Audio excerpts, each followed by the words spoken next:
sama sih dengan talk show yang tadi. Aku sangat merasa kemerdekaan berpendidikan itu sangat penting ya, karena aku tumbuh juga dalam arti gini, orang tuaku cukup mendukung, cukup menyokong, walaupun memang ada nilai-nilai dari orang tua yang berusaha disiding ke anaknya yang menurutku semestinya tidak perlu seperti itu gitu. Contoh misalnya aku mau masuk musik dulu nggak boleh, harus masuk UI kalau bisa gitu. Akhirnya kuliah di FISIP, di FISIP UI.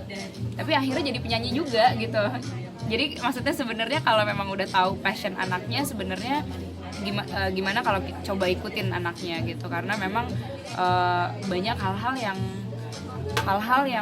yang akhirnya aku rasakan ketika kuliah gitu, kayak pro kontra batinnya dan segala macam yang mungkin bermanifestasi menjadi banyak sekali hal sekarang ini. Nah tapi yang jelas di zaman aku sekolah dulu itu juga dari UN, dari mulai nilai dipajang-pajang, dari mulai aku pengennya masuk IPS tapi guruku ngotot aku harus masuk IPA karena nilainya cukup untuk masuk IPA gitu. Jadi sayang kalau masuknya IPS. Akhirnya aku harus jalanin, ya udah deh aku ngikutin guru. Ternyata memang nggak suka, pengennya di IPS. Jadi akhirnya 1 semester di IPA, 1 semester di IPS, kan makin ruwet lagi ya. Udah belajar IPA terus harus ngejar 1 semester yang IPS sebelumnya, akhirnya jadi wah super ruwet gitu. Nah aku sangat-sangat berharap sih pendidikan ini bisa sangat berpihak pada anak sehingga mereka merasa merdeka gitu, merdeka untuk mengambil keputusan.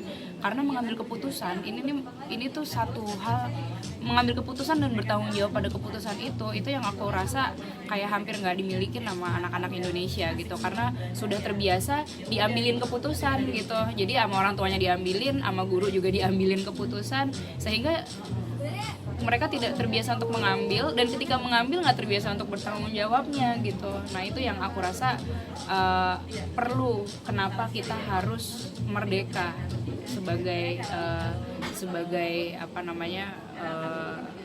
anak bangsa. Ya. Mas Diki dong, soal proyek buku yang sedang Mbak kerjakan di campaign saat ini seperti apa sih? Proyek bukunya, oke. Proyek bukunya nih sebenarnya dari pengalamanku menjadi orang tua. Tapi isinya sendiri memang ada beberapa bab yang menyinggung soal parenting, ada beberapa bab juga yang menyinggung soal kita sebagai orang tua atau calon orang tua.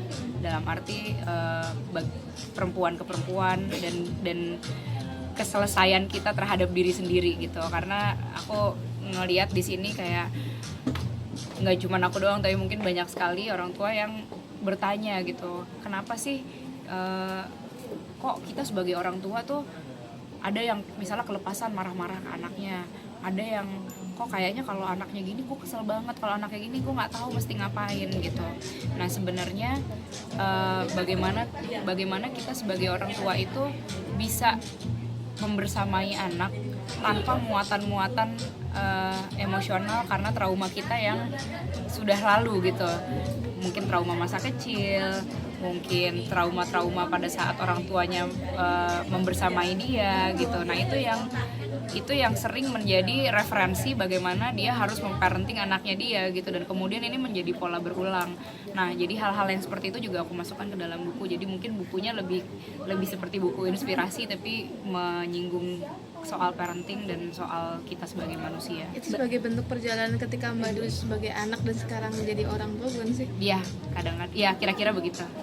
Mbak Ani ngomongin parenting kan sempat menuai pro kontra juga ya Mbak Ani ya dalam gaya mengasuhnya. Kawas pendapat dari Mbak Ani sendiri seperti apa sih, mungkin yang apalagi yang waktu itu tidur sempat dilakban juga itu sempat menuai pro kontra. Menurutku yang namanya pro kontra pasti ada ya, nggak ada satu hal pun di dunia ini yang semuanya pro semua atau semua kontra semua gitu.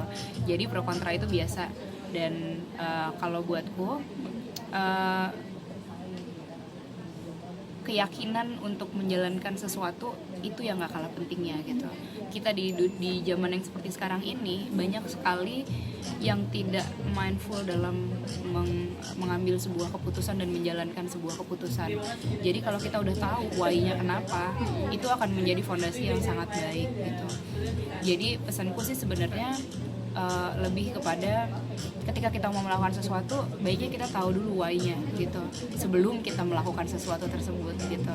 Dan aku juga membekali diriku sendiri dengan tidak hanya, nah di sini yang aku tulis di buku juga, jadi banyak baca perlu, banyak bertanya ke para orang yang lebih ahli perlu, tapi jangan sampai menumpulkan insting kita sebagai perempuan dan manusia, terlebih lagi sebagai orang tua untuk menjalani sebuah keputusan.